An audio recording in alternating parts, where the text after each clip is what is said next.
Welcome back to another episode of Oxygen Not Included, everybody. I just finished making some changes to our steam turbine system, which we'll get into, but I noticed something that I needed to fix immediately. It's going to cause major problems if I don't. And that's that when I fixed this one, did not connect this automation wire. And so this thermal aqua tuner was never going to shut off, no matter how long I waited. And this is controlling the temperature in here. And so these slicksters cannot survive if they get too cold, which they would have for sure if I did not fix this. So I'm fixing this real quick, and then we'll get into showing you the changes that I made. Some important ones that will help with the colony over a long period of time.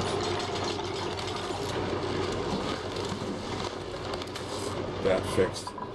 I am concerned about, let me check on this now. We're about to have some major problems with our food here that it cannot be helped, but they're about to happen. Nothing I can do about it. So, currently we have 6.7 million calories of food, but in order to fix the problems that we had, I had to disconnect the blast chiller, the deep freeze, and so the temperature shot up above refrigerated. So a large amount of food in here is about to go rotten. It's okay though, we'll get it all built back up. Couldn't be helped. So let's get this sealed back up. Oh, hold on. Yeah, that's still steam, so if I can get this sealed up quick, we won't have any gases in there.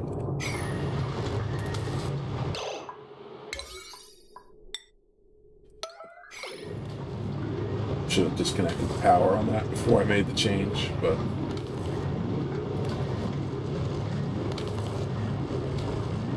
I think we'll be okay as long as it doesn't flash the whole thing to steam before they seal this.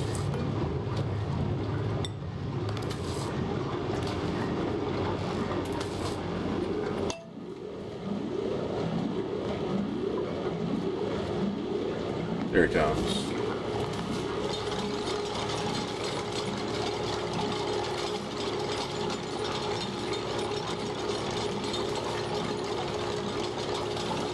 Good deal. So that's still steam, so that'll be fine. As long as we don't want any gases getting in there, it causes issues. So the automation is set up now. We're gonna have this shut off when it gets to 22 degrees, which is what we want. So this is now cooling all this section. The big change that I made was these chillers that we have set up to do all these cooling loops around the base. They were set up like this one here, or similar to this one here, where this pipe helps to cool the steam turbines. In fact, these were set up so that the radiant pipe did all the chilling. So let me show you this one. So what was happening is that this was overheating and it was shutting down half the time, so this couldn't run. So our blast chiller line was very, very close to going over the point where it could keep this cold. So in order to fix that, we had to change the line here so that this radiant pipe from our loop goes past the blast chiller or the steam turbine and it chills it down really, really fast. In doing that, it has picked up, this crude oil has picked up quite a bit of heat. It's gotten the temperature down very quick, which means everything's working again. But this line of oil has gone all the way up to, right now we're at 7 degrees. So it has let this food in here, or the gas that's in here cooling this food, up to 10 degrees. It's working to get it chilled back down as fast as it can, but I don't think it's going to be fast enough to save the majority of the food, which means that we're going to have any minute we're going to have 6 million calories disappear. But it's okay, because they would have anyway. We were too late to save them. But we can get this set up so that it's future-proof for later.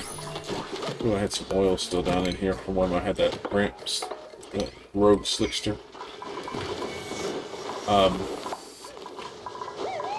So once that disappears, we'll keep the food supply going, because now this is going to be running for the foreseeable future.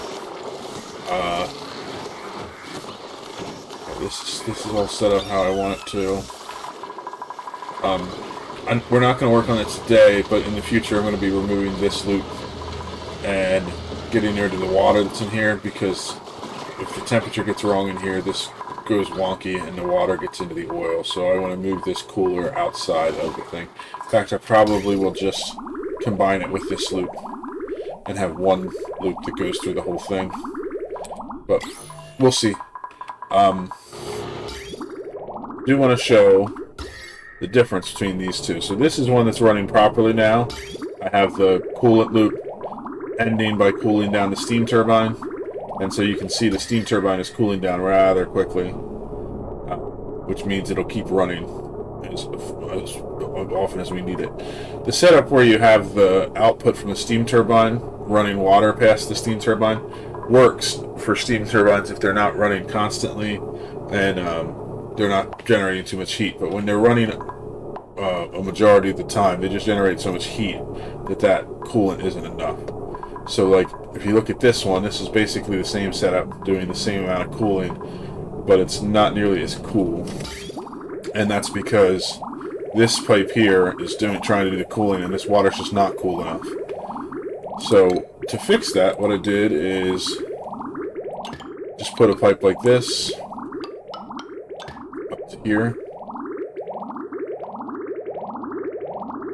and then once that is connected, we'll disconnect this and we'll just change up this radiant loop, which means we need one more pipe right there.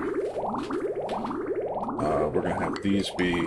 Actually, no, those I think are going to get removed,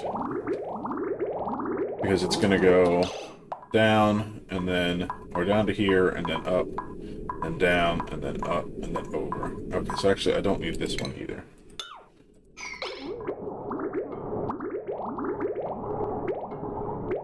Okay, so now we have a new line going this way. So I can get rid of this bridge.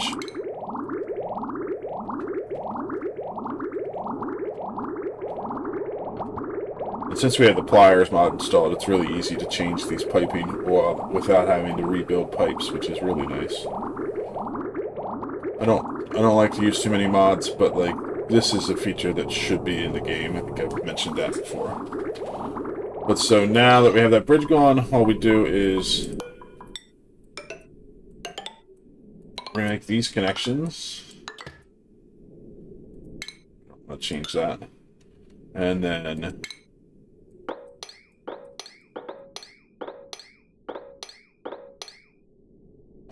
this one needs to be brought up. Don't want to change this one, and we want to disconnect this one. So now we can get rid of these pipes. And we can disconnect this one, and we can get rid of this pipe. So now that cooling will be going past the steam turbine. You can see already that's dropping down into the yellow range of temperatures. And it's very quickly cooling off. It'll soon be green. And then, so what was happening, aside from the fact that these were not working very efficiently and they were causing interruptions in the cooling, they were also getting very hot and heating up the entire map. So, let me check this one out. This one I think we just switched. But so it's cooling down now. But so all of these steam turbines generating heat and releasing them out into the map was causing issues. This area over here is superheated because we had steam released when I was doing work on this one, because I couldn't cool it down quite enough to stop the steam from coming out. Other thing I did is when that steam came down, it caused problems here at the oxygen. These filters, the original filters I had built, were made out of copper instead of steel like these are, and because they were made prior to our steel era. And so when the steam hit them, they all overheated, they broke. Oxygen production could not put oxygen into this tank fast enough. We pulled almost all the oxygen out of here before I noticed it, and almost suffocated all the duplicates at both of our bases. So, while I was fixing it, I went through and updated this to a newer style of filter that won't break and is much more efficient. Just this filter says if it's oxygen, go into the tank, and if it's not oxygen, send it up to the filter. Just broke pipe there. Bye. And then basically little bits of hydrogen get in there sometimes. They get sent up to get caught by the hydrogen filter. And then if anything does get in here that is not oxygen or hydrogen into these lines, then it'll just get pumped out into the base. It does happen occasionally if I have a issue where polluted water gets in here. Sometimes polluted water could off gas, and we'll get that. So it's good to have it just in case. Mostly the issue we have is one where when this goes from off to on, the gases don't equalize too quick enough, and the oxygen pumps pull out some hydrogen. And so that's what this is all set up for. But now everything here is made out of steel and ceramics. Well, the pipes aren't, but they'll be fine. They're insulated pipes, so they'll be able to withstand any heat. So if I have any more steam breakouts from up in farther up in the map, and it comes down here, it won't cause any problems. But you can see it did quite a number on heating up the map. In fact, it overheated down here. Let's deconstruct this and replace it. And we had some serious issues. I'm going to put this here, just in case. I'm going to put a new one here that's made out of steel. Just because or ceramics, I mean. Because I want to make sure that we have it in case we need it. In the event we need to send food to the other colony. So, you can see while I was talking, our calories disappeared just like I thought they would. Calorie generation for today, 6.538 million calories of food rotted away. It's unfortunate, but it couldn't be helped. Like I said, we got the temperature controlled in here, so this should continue producing its food really quickly. And we'll keep an eye and make sure those numbers keep going back up. But for today, we're going to switch over to the Gurgani colony. We had finished our blast chiller in the last episode. And what we're going to work on today is the food problems for over here, because this will help regulate the temperatures going forward. But for now, this base is very, very cold. This entire asteroid is an ice asteroid. Almost no heat. So we need to do some work to get these crops to a stable point where they can grow. So, before we do anything else with that, actually, let me switch back here just real quick. I did some prep to do this. Or no, I didn't. I thought to do it, but I didn't do it. We're going to run a pipe of petroleum over to Gurgani. And we're going to set up a new power system over here that uses that petroleum to generate power. And the reason that we're going to do that is because we need to generate enough power to generate some heat. We're going to do that by heating up the liquids. So, one thing I just noticed. First of all, this spilled in here. I want to get rid of that. This lock on this natural gas thing is a problem. I thought about it earlier when I was building it and decided I need to change it.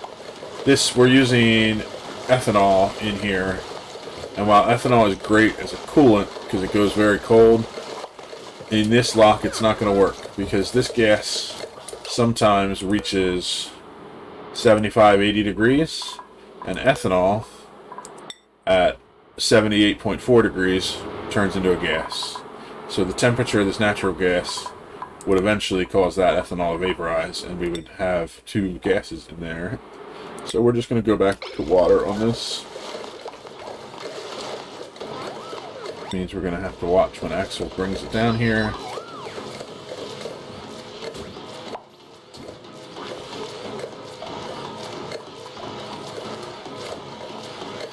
Here it comes with the water.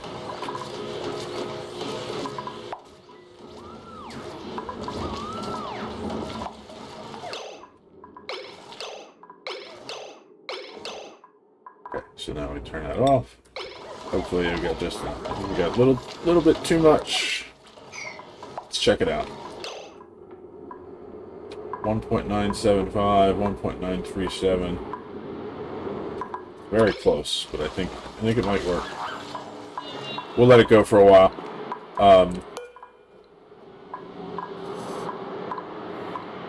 Let's put this above 250 so we can see if some gases will get out of there. It's going to be just a little too much in there. So let's get somebody to remove just a tiny bit of water.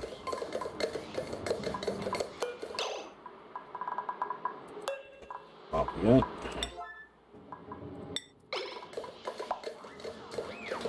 Okay, Ron is heading down to do it. Might have been too much. Might have been too far. Oh, looks like it'll work. So now we're at 588, 550. 537, 569. A little lower than I would like, but I think it'll work. So, we don't have natural gas for a while, so we're running off of our coal power.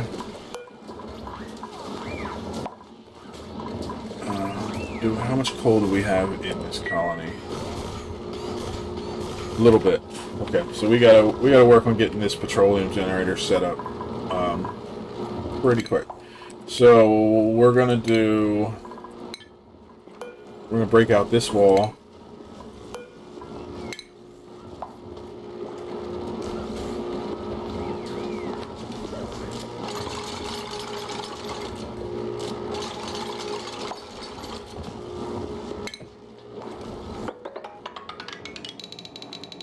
Go all the way over. We need to put tiles at this level. That ethanol is going to be a bit of an issue. Okay. So let's do a ladder down into here, and just eventually we're going to move this ethanol into our main tank, but let's just get it down a little bit so it's out of our way. And then we'll worry about it after we get the power set up. Because this food right now is at... Oh, that's the seed. I want to see the actual bog bucket. Temperature is at 11.7. If we don't get that cleared up soon, we're going to have an issues. Also, we need to get the temperature here regulated, because if we don't get that regulated soon, we're going to have some major problems with not being able to fix atmospheres. So, a couple of things that just need worked on very quick.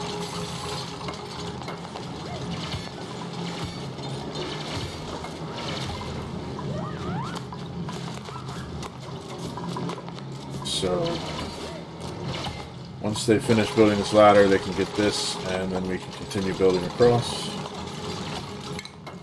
Back while you're working on that, let's build extra tiles. We're going to extend this system. In fact, we're going to have to move all this down a little bit, because I'm going to have to put in a liquid lock on the petroleum generator setup. Because just like on the other colony, the petroleum generator is going to create carbon dioxide, and I don't want to just release it into the base. I'm going to create a sealed environment, and we'll pump the carbon dioxide into our filter that's already set up, and it will vent it to space, because we're not going to be saving it on this colony.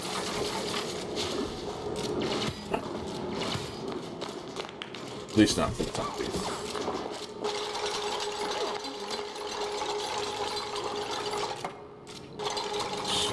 Let's extend this all the way over.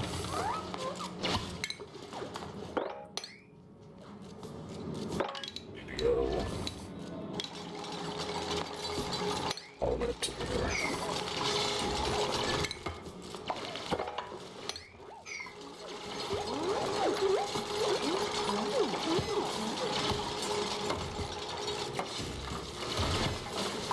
Poor little Puff, he's just here living his best life. That's a happy little wild life cycle. We're gonna free him, and then he's gonna end up dying. Poor little guy.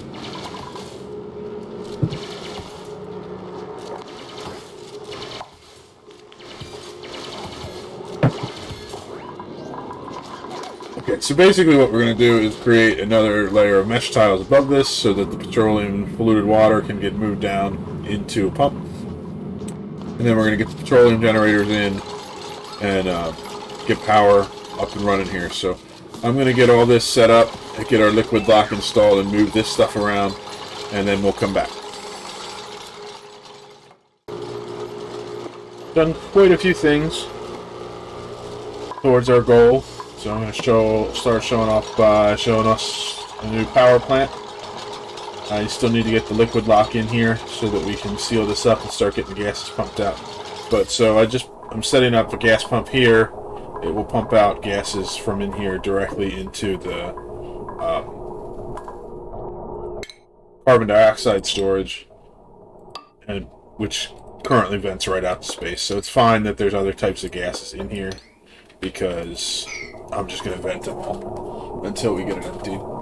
I need to put in a atmos sensor for that.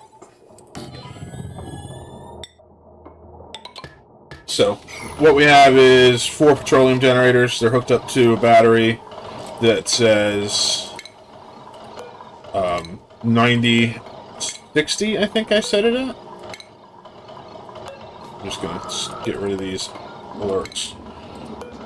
Yeah, 9060. So at 60% battery power, the petroleum generators kick on. At 40% power, the natural gas generators kick on. And at 10% power, the coal generators will kick on. So once all these batteries are full up, it'll be fully automated and we have no more power issues. I ran power down here to a tepidizer, which is bringing the water in this tank up to 22 degrees. Actually, I think I'm going to bring it up to 23. So this draws a lot of power, but it's getting our polluted water warmer. And so then this polluted water is what is being pumped directly into our plants. So that's going to heat them up a lot faster than the heating is.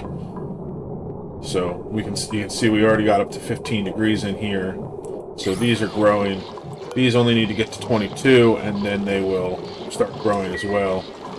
I'm going to start working on getting rid of some of these gases, because that natural gas and stuff in there is going to cause me to not be able to have plants grow either. So we're just going to let's just remove this tile. We're going to dig out some of this block so that the gas can filter down to the bottom here. I already have a pump over here on the side, which I can re-enable to start pumping this gas out. I also I just disabled the cooling loop by diverting it around so that we're not picking up the chill from that ethanol, because the ethanol in here is still very, very cold. In fact, I don't know why it's minus 32. It shouldn't be getting any heat transfer, but we'll have to work on that then before we hook it back up. But so basically, using the tepidizer, we've gotten the power back up so that we have crops growing again, and we are very close to it being an emergency that we have that, so it's very good we got it done. So these will grow, we'll get more food back up, and we will survive on this colony for another day. Actually, I don't want any of those things. Actually, no, let's take the eggs, and then we will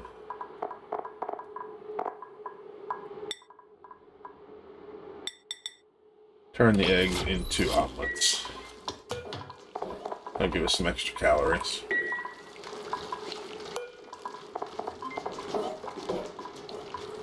Okay, so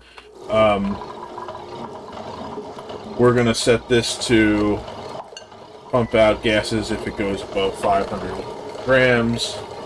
So now all those gases are just going right into here. They're going up our vent stack.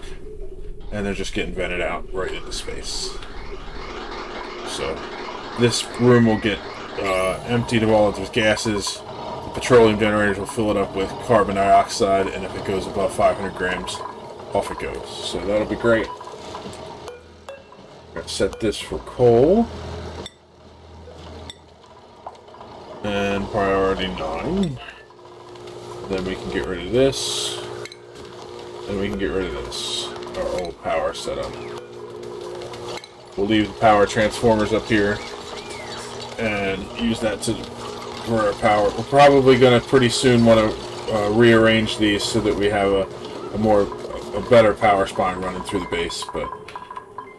But for now, the food was the priority. I also would like. I'm going to finish getting everything in here set up and get our deep freeze and dining hall set up, which was our next goal. But getting food just growing was much more of a priority. So I'm going to switch back to our main colony to check on some things real quick. We were having some issues with some of these critters not being stocked because of the temperatures. Now that it looks like we have 7 in all of them. So our eggs are starting to pile back up. So the excess critters are getting taken care of, which means that we're going to start building calories back up pretty quickly. Now that we have an excess, because we're still hatching eggs at a pretty quick rate. So I think we're going to make it through on there. Our blast chiller is down to 6 degrees. Let's check out that loop and see how it's doing. Down here, it's down to 4.7. It's still going down, I think. Let me just make sure. So this is fine. So it's still pulling quite a bit of heat here. I think I'm going to change up a couple of these pipes. Oh, that's what we were using the blast chiller to also pull some heat out of this water. I'm gonna switch that back because I don't have enough chill to do that. So now this water, it won't get the heat from this water, which will help it cool down a little more.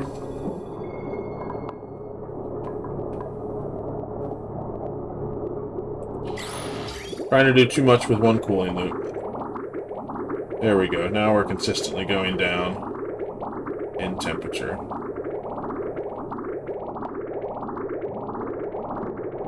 Cool. So that means that this blast chiller will go down in temperature pretty quickly too. Yeah, we're already down to 6 degrees. Once we get below 4, everything will be refrigerated, which will hold it off for a while, and then we'll get down to minus 18 to get the deep freeze once again. And I'm pretty sure we've worked out all the kinks. Hopefully we don't have any more problems, but now we should not have any more calorie loss, because this should self-cool itself and run forever, as long as we don't lose power, which we should. So, okay, so I'm gonna head back over to the other colony, and we're gonna start planning out where we're gonna put our next section of the base. And then I'll be back after we have that outlined and ready to go. I was just checking on our episode. We're actually starting to push on 30 minutes. So I'm going to call it here for today. We'll save the new section of the base with the new dining hall and the deep freeze for our next episode. So I hope you enjoyed watching, and I hope to see you in the next one. Bye-bye.